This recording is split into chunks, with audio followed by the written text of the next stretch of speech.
मधुकरराव पिचड विद्यालयात संविधान व्याख्यान संपन्न। घर घर संविधान संकल्पनेचा प्रभावी जागर। संविधान हे केवळ एक दस्तऐवज नसून ते भारतीय लोकशाहीचे प्राण आहे। विद्यार्थ्यांच्या मनामध्ये संविधानाचे मूल्य रुजणे हीच खरी लोकशाही सदृढ होण्याची दिशा आहे, असा ठाम विश्वास व्यक्त करत मधुकरराव पिचड माध्यमिक व उच्च माध्यमिक विद्यालय राजूर येथे संविधान व्याख्यानाचे आयोजन करण्यात आलं।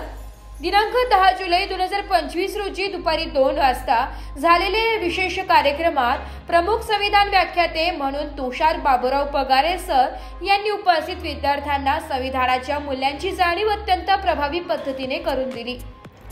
व्याख्यानाच्या सुरुवातीला सहव्याख्याते चंद्रकांत इंगळे सर तसेच संविधान मंच सदस्य जयश्री बोराळे मॅडम यांनी उद्देशिकेचे वाचन करून कार्यक्रमाचा शुभारंभ केला। घर घर संविधान या राष्ट्रीय संकल्पनेच्या पार्श्वभूमीवर पगारे सरांनी आपल्या प्रगल्भ विचारांतून विद्यार्थ्यांना भारतीय संविधानातील राष्ट्रीय एकात्मता, सर्वधर्म समभाव, समता, बंधुता, धर्मनिरपेक्षता या मूल्यांचा गाभा उलगडून सांगितलाय।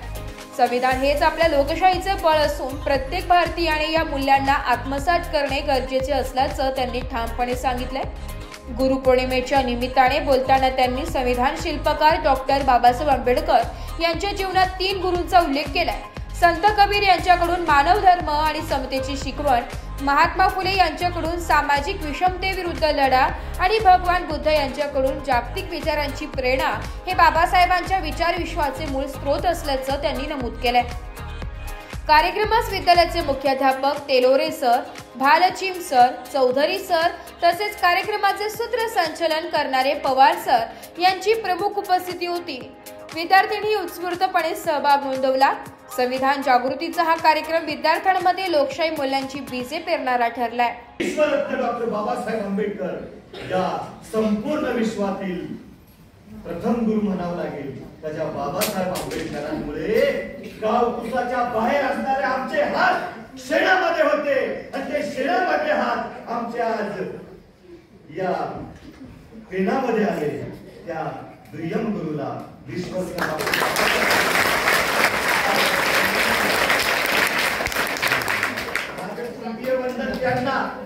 माझं तृतीय वंदन त्यांना ज्यांना भारताचे सर्वोत्तम भूमिपुत्र म्हणतात, की ज्या मातीमध्ये भारताच्या कणाकणामध्ये जिथे माती खोदली तिथं भारताचा सर्वोत्तम भूमिपुत्र बाहेर येतो।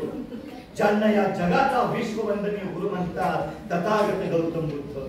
ज्या तथागत गौतम बुद्धांचा विचार या मातीमध्ये, या महाराष्ट्राच्या मातीमध्ये जन्माला आलेले आद्य संत संत ज्ञानेश्वरांपासून थेट संत तुकारामांपर्यंत ज्यांच्या गाथेवर, ज्यांच्या विचारांवर पगडा हा भगवान गौतम बुद्ध आणि संत कबीराचा होते। म्हणून त्या सर्व संतांना या महाराष्ट्रामध्ये भारतीय संविधान निर्माण होण्यापूर्वी ज्या महापुरुषांचं योगदान भारतीय संविधान निर्मितीला झालं त्या सर्व महापुरुषांना माझं शतशः मनापासून म्हणतो। आज खरोखर माझ्या अंगावर काटा येतोय। एखाद्या अधिकाऱ्यांसमोर जसं मी एक राज्यपाल नियुक्त आहे, माझ्या समोर न्यायालयाचे न्यायाधीश असो, कलेक्टर असो। ब्युरो रिपोर्ट, नाशिक लोकशाही न्यूज, नाशिक।